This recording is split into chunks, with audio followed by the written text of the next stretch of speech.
আসসালামু আলাইকুম শিক্ষার্থীবৃন্দ, তোমরা যারা এই মুহূর্তে আমাদের ক্লাসটি দেখছো তো সকলকে আন্তরিকভাবে শুভেচ্ছা এবং অভিনন্দন জানাই। আজকের এই ক্লাসে আমি দেখাবো এইচএসসি আইসিটির সংখ্যা পদ্ধতির একটা সৃজনশীল সমাধান। তো শিক্ষার্থীরা, তোমরা যারা এবার এইচএসসি পরীক্ষার্থী 2025 সালে, তোমাদের হাতে কিন্তু খুব একটা সময় নাই। সো যদি এইচএসসিতে ভালো রেজাল্ট না করতে পারো, বিশেষ করে আইসিটিতে, সো তোমার কিন্তু খুব একটা কষ্ট হবে। তো শিক্ষার্থীরা, তোমাদের ফ্যামিলি কিন্তু এটা মেনে নিতে পারবে না, ঠিক আছে? তো শিক্ষার্থীরা, তোমাদের ফ্যামিলিটা মেনে নিতে পারবে না। তোমাদের রেজাল্ট যদি খারাপ হয়, তার মানে তুমি ফ্যামিলির কাছে একদম জবাবদিহি করতে পারবে না। সো সেই সুবাদে চলো কিছু প্রশ্ন ঝটপট শেষ করি। আর আজকে বেশি কথা না বলাটাই ভালো। আমরা চট্টগ্রাম বোর্ড 2024-এর একটা সৃজনশীল আমরা সলভ করব শুধু সংখ্যা পদ্ধতি থেকে, কেমন? চলো একটু দেখে ফেলি। ফারহান, ওহিদ ও নাফিজের গড় রান যথাক্রমে 4D, Redis.3C, হেক্সাডেসি এবং 127 অক্টাল এবং হচ্ছে 100001। এটা হচ্ছে আমাদের বাইনারি। এখন গ নম্বর প্রশ্ন বলছে, আমি ক খ দেখাচ্ছি না শিক্ষার্থীর, কারণ হচ্ছে আমাদের মেইন হচ্ছে গ আর ঘ, এই দুইটা সিকিউ, এই দুইটা প্রশ্ন উত্তর আমাদেরকে অবশ্যই কবজা করতে হবে, ঠিক আছে? সো একটু দেখো, আমি যদি এই মুহূর্তে গ নাম্বারটা দেখি, সো গোয়ের প্রশ্নে বলছি যে ফারহানের রান প্রচলিত সংখ্যায় রূপান্তর করো। এখন একটা প্রশ্ন হচ্ছে, প্রচলিত সংখ্যা পদ্ধতি কি? প্রচলিত সংখ্যা পদ্ধতি হচ্ছে আমাদের দশমিক সংখ্যা পদ্ধতি। সেটা আর বলার অবকাশ রাখে না, বিগত অনেক বোর্ড এই ক্যাটাগরির প্রশ্ন আসছে। সো তোমরা অবশ্যই সতর্ক থাকবে। ওকে, তো চলো এখন গ সমাধান করে ফেলি। এখন শিক্ষার্থীরা, গ সমাধান করতে গেলে দেখো তো কার রানের কথা বলছো। এখানে বলছো ফারহানের রান না? সো যদি ফারহানের রানের কথা বলে থাকে, সো এখানে সমাধানে ব্যাস তুমি একটা সিম্পল কাজ করবা, তুমি ফারহানের রানটা আগে লিখে নিবা। সো আমি সমাধান করছি, গ নাম্বার লিখবা। এখন দেওয়া আছে, ঠিক আছে? সো যেটা দেওয়া আছে দেখে দেখে লেখো। সো কি দেওয়া আছে? ফারহানের রান। সো শিক্ষার্থীরা, ফারহানের রান কিন্তু দেওয়া রয়েছে আমাদের 4D 3C হেক্সাডেসিমেল, ঠিক আছে? সরি, হেক্সাডেসিমেল, এটা হচ্ছে 16, ঠিক আছে? সো হেক্সাডেসিমেলকে দশমিক, প্রচলিত সংখ্যা পদ্ধতি মানে হচ্ছে একদম দশমিকে রূপান্তর করবো, কেমন?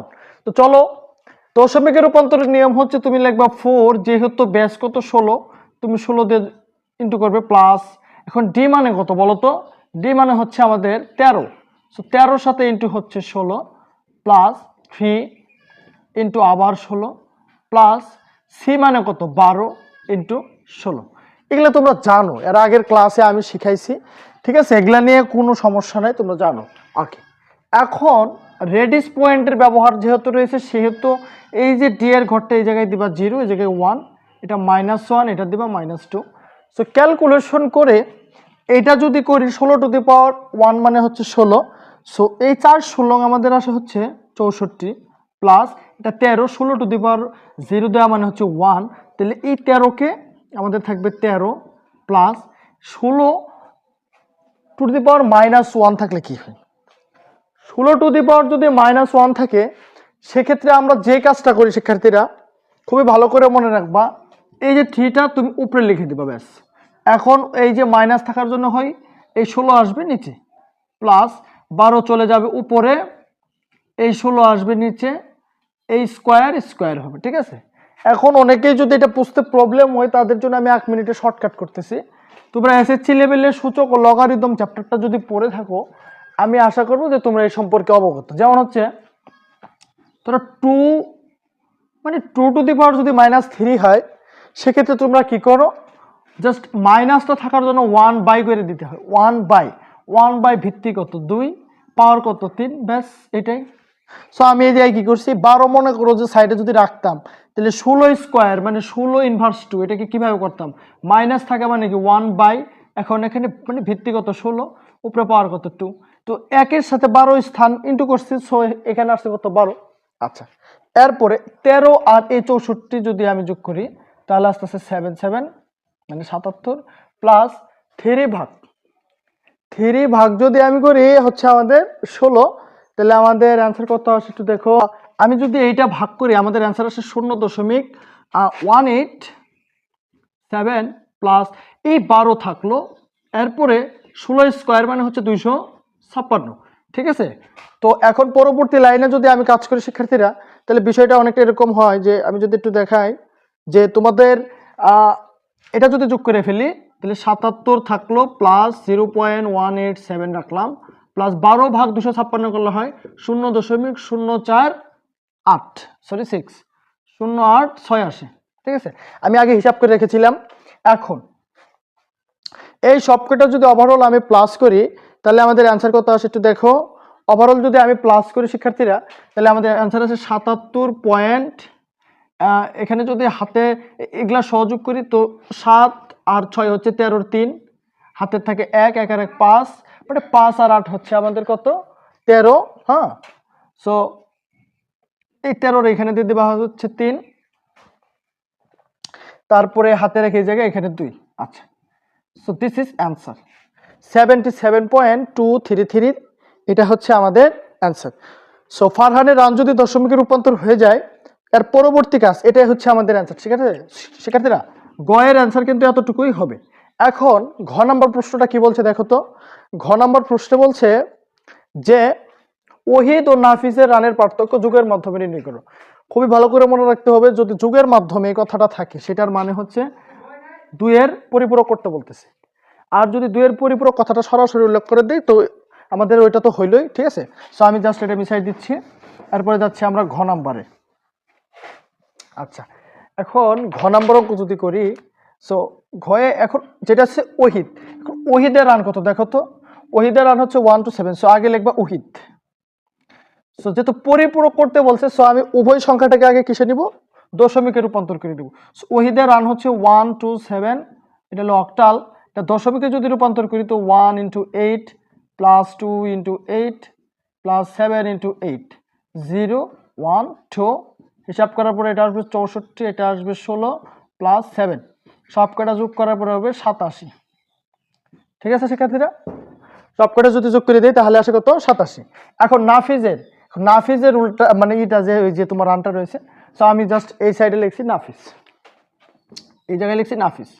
সো নাফিজের কত রয়েছে 1 0 1 000 আবার হচ্ছে 1। ঠিক আছে, এখন এটাকে বাইনারিতে এটা কিসের রূপান্তর করব, দশমিক, উভয়টাকে দশমিক।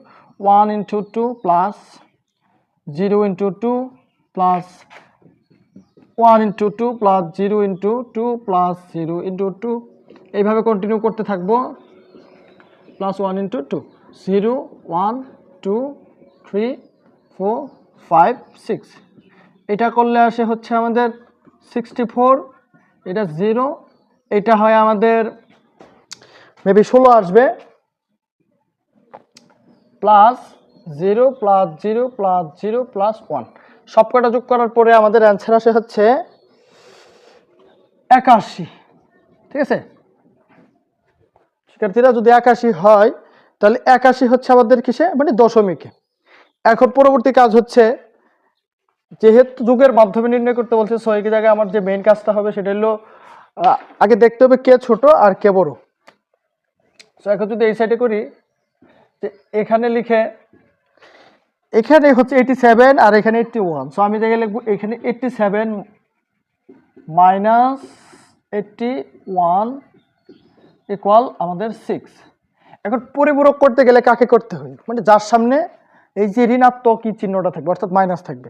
সো জাস্ট আমি 81 কে জাস্ট কি করবো, মানে পরিপূরক করবো। এখন পরিপূরক করতে গেলে 81 বাইনারি মান তো অলরেডি আমাদের আগে থেকে ছিল, এই যেটা তোমার মানে ইয়ার নাম্বার যেটা নাফিজের রান সেটাই কিন্তু ছিল।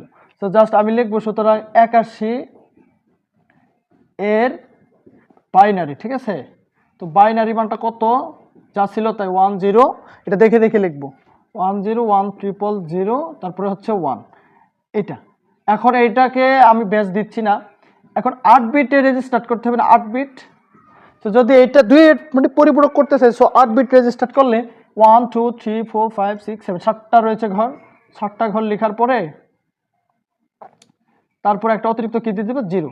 এখন এর সাথে আমি এই ভ্যালুটাকে উল্টাই দিলে হয় একের পরিপূরক, সো এই জায়গায় লিখবো 1s কমপ্লিমেন্ট 1 0 1 0 1 1 1 0। ঠিক আছে, এর সাথে এক যোগ করে দিলে সেটা কি হয়, সেটা হয় টুয়াইস কমপ্লিমেন্ট।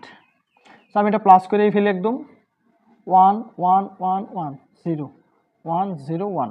ঠিক আছে, এটা কি হলো, এটা আমাদের মেনলি ওটা টুয়াইস কমপ্লিমেন্ট। আমি শর্টকাট দেখাচ্ছি। ওকে, সো এখন যদি এতটুকু হয়, এখন আমি এই সাইডটা মিশাই দিচ্ছি, সেক্ষেত্রে একটু খেয়াল করো। সো একের পরিপূরকটা করার শেষ 81 অ্যান্সার যা পেয়েছি।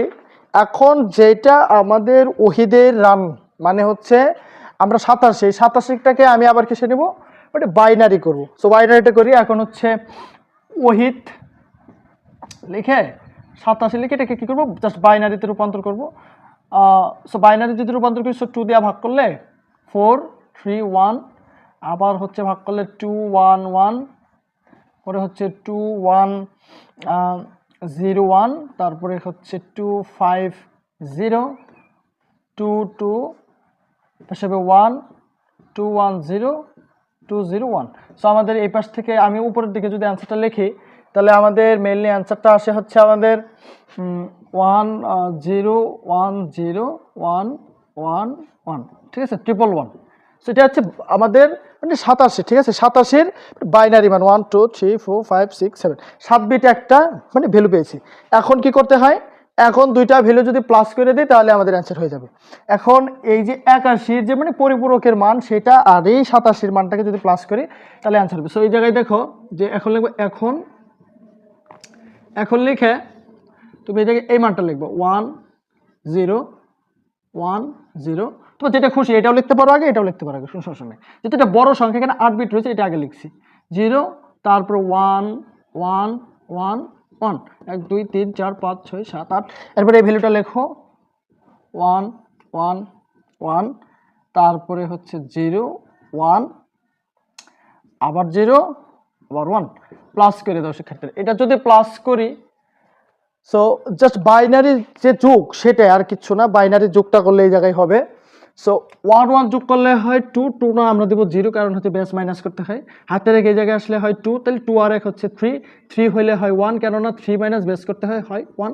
হাতে রেখে এই জায়গায় আসলে আবার হয় 3, এটা হচ্ছে 1, আবার এই জায়গায় আসলে এটা হয় 2, 2 হইলে 0, আবার হয় এখানে 2, 2 হইলে 0, 2 হইলে 0, এখানেও 2, 2 হইলে 0, এই জায়গায় 2 0, হাতে রাখবো।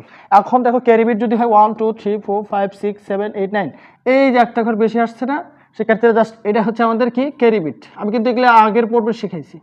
সো ক্যারি বিট 8 বিটের উপরে রেজিস্টার আসলে সেটাকে আমরা বলি carry bit. So carry bit যদি বাদ দেই, বাদ দেওয়ার পরে আমাদের অ্যান্সার কত থাকে, আমি এই জায়গায় লিখতেছি, বাদ দেওয়ার পরে আমাদের ওভারঅল অ্যান্সার হয়, তো খেয়াল করো, ক্যারি বিট বাদ দিলে অ্যান্সার থাকে হচ্ছে 1 1 0, দিস ইজ অ্যান্সার। সো এখন এটা হচ্ছে আমাদের অঙ্কের উত্তর।